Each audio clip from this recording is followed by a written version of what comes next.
Dear listeners, a new day and a new story to discuss. Today I'm going to tell you a story that interests me. Listen and write down what you think about this situation. I'm interested in your opinions. You know, I always thought the road to our cottage held some of the best memories. Turns out it's just a dusty stretch, much like the rest of what's been going on. It was April 1st, a date I'll never forget. As I drove toward the cottage, the weight of expectation was almost crushing.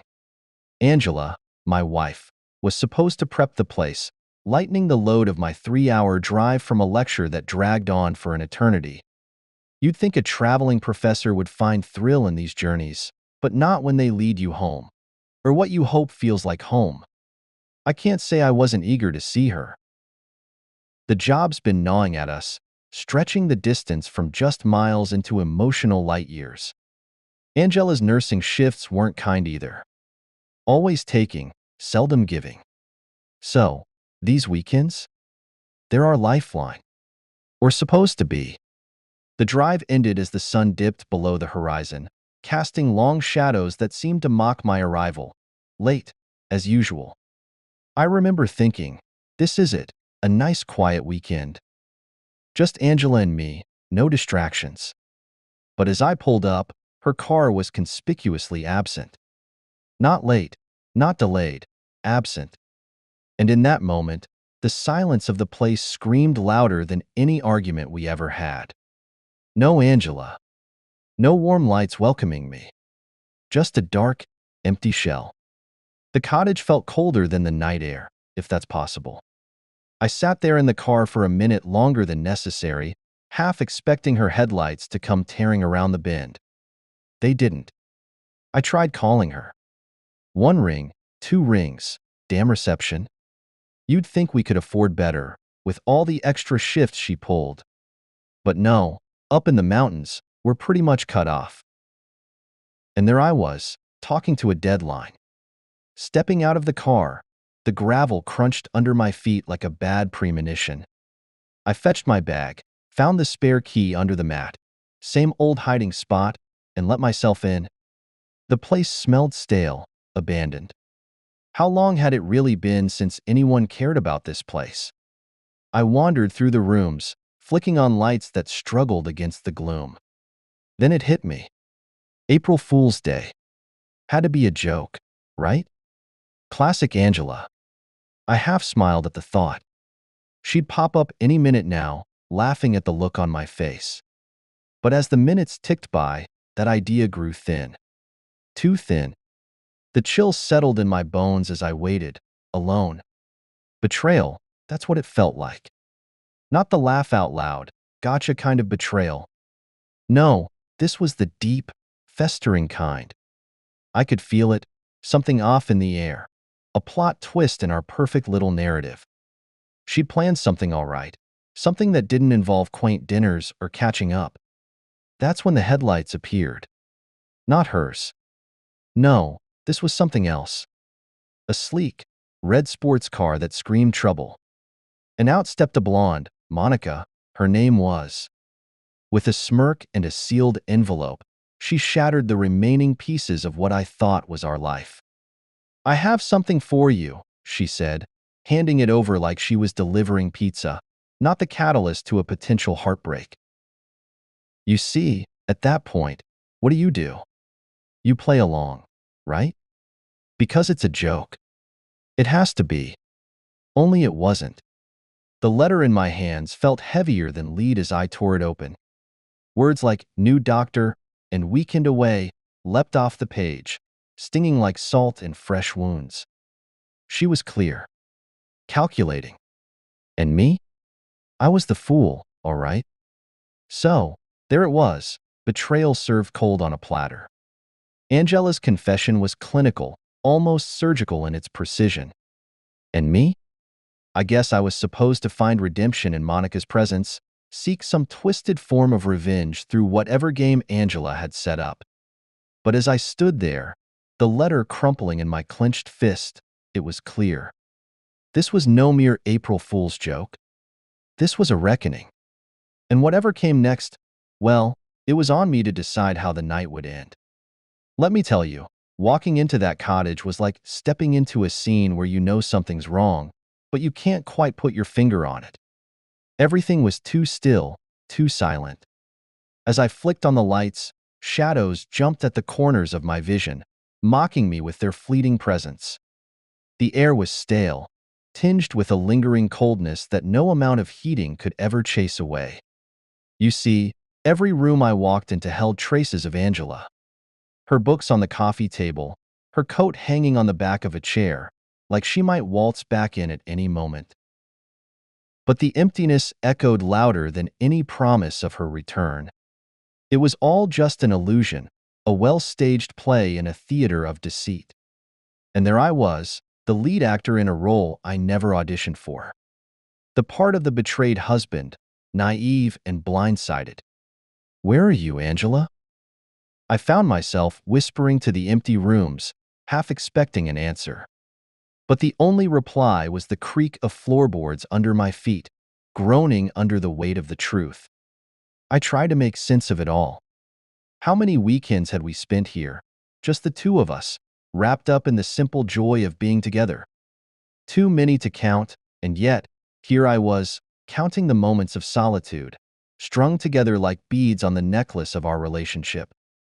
I found the fridge as empty as the rooms. Angela hadn't stocked up as she promised. The pantry? Bare. It was clear she hadn't been here, not yesterday, not the day before. Not ever? The doubt seated itself deep within me, sprouting roots that tangled with threads of anger and confusion. Then, I saw it, a note on the kitchen counter, pinned in Angela's neat script. "Gone to clear my head. Be back Sunday." Simple. Curt. A slap across the face with its casual finality. You know, it's funny. Here I was, in our supposed sanctuary, and every cherished memory felt tainted. I crumpled the note in my hand, the paper biting into my skin, sharp and accusing. Was this retreat always just a ruse for something darker, something more sinister? Or was I merely a pawn in her game, set up to find out just how far she could push before I'd break? I wandered to the fireplace, where we'd shared countless nights, wrapped in each other's arms, safe in the bubble of our shared warmth. Now, the hearth was cold, unlit, like the sudden frost that had settled over my heart. The ticking of the clock was a cruel reminder of the time slipping away, each second a step further from the Angela I thought I knew, and a step closer to a stranger. Who was she really? The question gnawed at me, a relentless pest that refused to be silenced. And there, in the growing dark, with shadows as my only company, I made a choice. No more waiting. No more playing the fool. Angela had her secrets, and now it was my turn. Whatever game this was, I was ready to play. Revenge, redemption, call it what you will. But I wouldn't leave this cottage the same man who entered. As the night crept in, I settled in for the wait, the ticking clock a metronome to my plodding thoughts. Angela wanted to play games? Fine. Let the games begin. There's something unsettling about the unexpected, when you see headlights cutting through the darkness where they have no right to be. That red sports car snaked its way up the driveway, the gravel crunching under its tires like some sinister drumroll to my already fraying nerves. You see, in that moment, standing there on the porch, every muscle tensed, I was prepared for Angela. Or maybe some version of her that matched my spiraling thoughts. But not this, definitely not this stranger with her cool smile and calculated poise. She stepped out, her heels clicking on the concrete with the precision of a metronome, dictating the pace of this unforeseen drama. "Are you Alex?" Her voice cut through the night air, sharp and clear. "Yes, I am," I answered, my voice steady, belying the storm of emotions inside me. It's funny, isn't it, how we can sound so calm when the ground is crumbling beneath us. "I was hired to deliver this to you and wait for you to read it." She handed me an envelope, thick and ominous in its promise of revelations. A joke. This had to be some kind of joke. But the look in her eyes, serious and unyielding, told a different story. I tore open the envelope, the paper ripping like the final tear in whatever veil was left between past ignorance and the present, harsh truth. The letter, Angela's letter, was a confession. A blow-by-blow account of a fleeting desire turned action, words on paper spelling out betrayal in the most clinical of terms. But the kicker? She'd left me here, with this, Monica, as her letter introduced her, a high-end escort, a parting gift, or a slap, depending on how you looked at it. I remember laughing, a short, bitter sound. Is this some kind of sick joke? My words were a challenge, thrown at Monica like a gauntlet. She only shrugged, her expression unreadable. I just deliver messages. What you do with them is your business. Business. That word echoed in my head as I glanced back at the letter. Angela had turned our life into a transaction, our love into currency she spent without a second thought. And Monica, standing there, became the symbol of everything that was suddenly hollow in my life. You're part of this game? I asked, voice low, each word a pointed dagger meant to pierce whatever armor she wore. If you call providing a service a game, then yes, I am, she replied, her tone even, almost indifferent. Was this just another day for her? Another job? You can leave, I said, the words harsh, trying to reclaim some semblance of control. But she didn't move, just looked at me with an odd sort of pity. Angela paid for the weekend. I'm supposed to stay. Her voice was soft now, almost gentle. It's your call. My call. My choice. How generous of Angela to leave me any semblance of choice. The twist of it all, the real knife to the gut, was that Angela thought this would balance the scales. A weekend of indulgence to offset her own indiscretion. As if intimacy could be equated and exchanged like market goods. No, I said firmly. I don't need a paid companion to salvage anything. My voice might have cracked, but the decision was clear, solid. Monica nodded, her expression unreadable as she turned back to her car. I'll tell Angela you refused. The car's engine roared to life, the sound a rough goodbye as she drove away, her taillights a pair of accusing eyes in the night. Left alone, the weight of the cottage's emptiness bore down on me. Angela's betrayal, now irrevocably confirmed by her own hand, hung in the air, thick and suffocating. But as the red lights disappeared, a cold, hard resolve settled over me. Revenge, redemption, whatever it wouldn't be found in the arms of a stranger. Angela had set this game in motion, but I would be the one to end it. And so, with the closing of a car door, the chapter of naivety in my life concluded, thrusting me into a new role, one where the next moves were mine to dictate.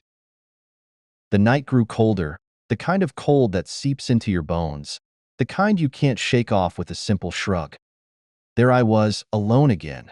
But this time the solitude was charged with the electric buzz of betrayal. You'd think the emptiness would be suffocating, but it was the clarity that took my breath away, the stark, harsh clarity of Angela's deceit. The cottage, once a haven of our love, now felt like a stage set for a tragedy where the actors knew no redemption. I paced, the floorboards creaking underfoot, a mocking reminder of every step Angela had taken away from me. Each creak a whisper of deceit, each shadow a specter of betrayal. I poured myself a drink, the liquid amber and sharp, burning down my throat, a futile attempt to cleanse the bitter taste of the truth. That's when the phone rang. A shrill, slicing through the thick silence. Angela. Her name flashed on the screen, a beacon of irony in the dimly lit room. Answering would have been easy, but nothing was easy anymore. Alex. Her voice was a strained whisper, the kind you use when you're trying to bridge a chasm with words. Where are you, Angela? My voice was calm, too calm. Silence on her end, a hesitation that spoke volumes. I needed time to think. Her words felt rehearsed, the script of a guilty conscience. To think or to act? I pressed, my tone sharper than I intended. Another pause, longer this time. It's not what you think, Alex.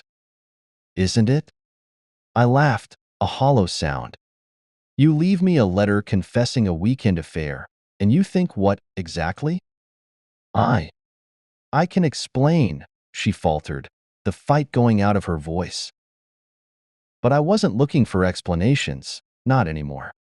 Save it, I cut her off, the words slicing the last tether between us. I hope he was worth it, Angela. The line went dead, the click echoing in the empty room like a judge's gavel. Final, resolute. I stared at the phone, the instrument of betrayal, and felt a surge of something fierce and cold settle in my chest. The fireplace beckoned, the unlit logs a reminder of the warmth we once shared. I struck a match, the small flame a flicker of my resolve. The fire took hold, the light and warmth a stark contrast to the cold fury within me. As the flames danced, shadows leaped across the room, a macabre ballet of light and dark. The cottage, our dream, now a prison of memories, each one a bar in the cage of our failed promises. I thought of Monica, the escort, a pawn in Angela's twisted game. Was this her idea of balance? A quid pro quo of flesh and fidelity? The thought was grotesque, almost as grotesque as the ease with which she had brokered my weekend. Outside, the wind howled, a mournful dirge for dead dreams. The trees swayed, their branches scratching at the windows like fingers trying to unearth secrets buried deep within the walls of the cottage. And there, in the eye of the storm of revelations, I made a vow. No more the fool, no longer the victim. Revenge, redemption, call it what you will, but I would not walk away from this fire unscathed. Angela had lit the match, but I would stoke the flames. Tonight marked the end of us, the tragic close of a chapter written in lies and sealed with deceit. But it also marked the beginning of something new, my own story, written in the ashes of what was once us.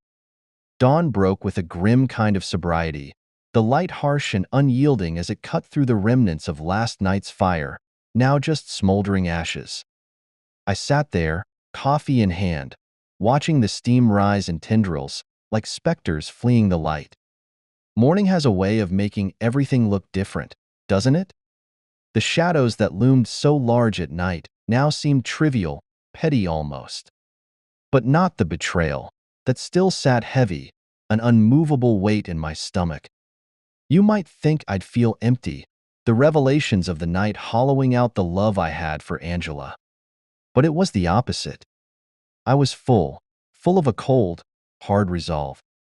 The kind that crystallizes when you realize you've been not just lied to, but played.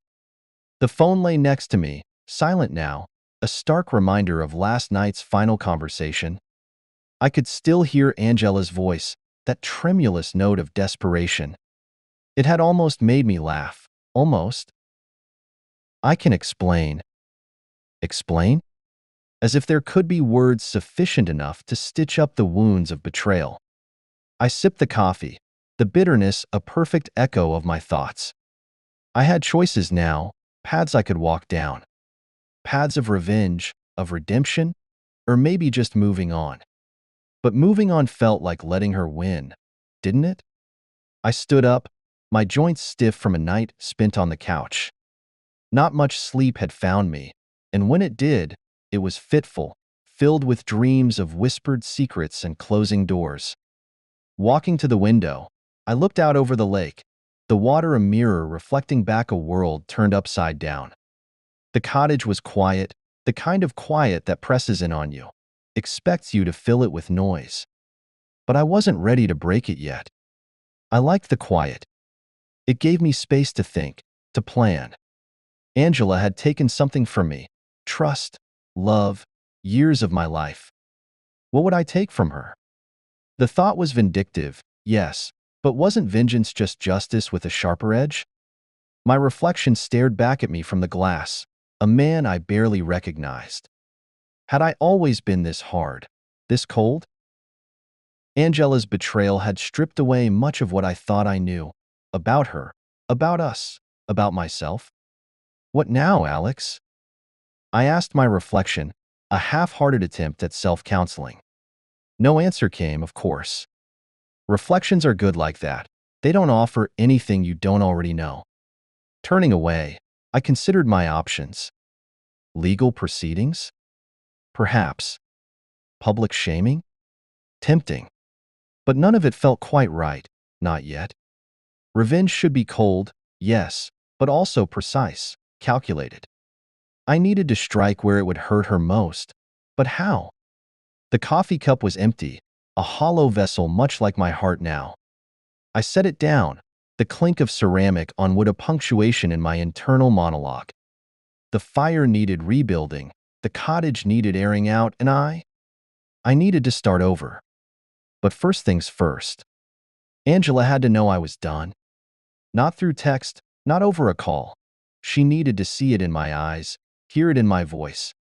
That confrontation loomed large, a mountain on my horizon. But mountains are climbed one step at a time. And so, with the morning spreading its light like a challenge, I readied myself. For the confrontation, for the fallout, for whatever came next. The first step? That was clear. I would go to her, to that place she'd fled to with him. I would face her, and then, well, then we'd see just how deep the well of my forgiveness went. Or if it had run dry altogether. The drive to confront Angela felt longer than any journey I've taken. Each mile was a meditation on what had been and what might never be again. The winding roads mirrored the twists in my gut, each turn a reminder of the turmoil within. When I finally arrived, standing at the door of the place she had chosen over our home, my heart hammered not with fear, but with a cold resolve. I had come here for closure, for an ending, or maybe a new beginning. I knocked. The sound echoed, ominous and final. When she answered, Angela looked like a ghost of the woman I once knew. Her eyes widened, not just in surprise, but in something akin to fear. Maybe she saw the resolve in my eyes, the hardened set of my jaw. "Alex," she breathed, her voice a whisper torn from the past. "Why are you here?" "To end this," I said, my voice steady, devoid of the warmth it once carried for her. "To say goodbye." She flinched as if struck, the word goodbye a blow she hadn't anticipated. "Can we not talk?" There was a pleading tone in her voice, a desperate clutch at a lifeline she hoped might still exist. "We are past talking, Angela." My reply was a door closing, a chapter ending. "There is nothing you can say that would change what you did. You made your choice." "But, Alex, no." I cut her off, the syllable sharp and clear. "I came here for closure, not to rehash old pains or to kindle new hopes." She stood there, in the doorway, a barrier to a place I no longer wished to enter. The silence stretched between us, taut and suffocating. "I will send for my things," I continued, the practical words falling between us like stones. "Our lawyers can handle the details." "Alex, please." Her voice broke, a sob caught in the confines of a single plea. "I wish you well, Angela." The words were a benediction, a final blessing before a parting. It was all the forgiveness I could muster, and even that was a weight lifted. Turning away, I felt the final thread of what bound us sever, clean and irrevocable.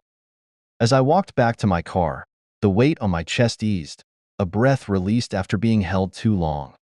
The drive back was different. Lighter.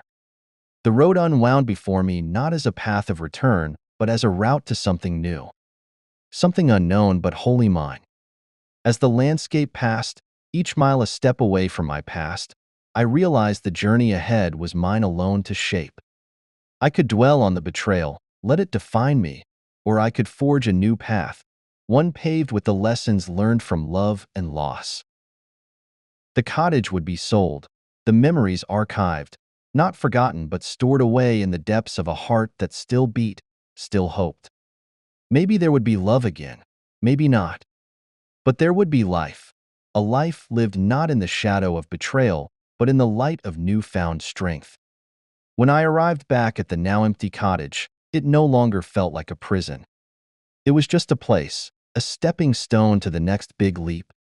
I packed up, the physical act of boxing up belongings therapeutic, each item a chapter, each box a book of my past. The final look around was not one of sorrow but of acceptance. The door closed with a soft click, a gentle full stop on a long and complex sentence. As I drove away, the rearview mirror reflected the cottage, growing smaller, a picture receding into the background of my life. Ahead, the road stretched, wide and inviting. The end, it turned out, was just another beginning, and I was ready to see where it led.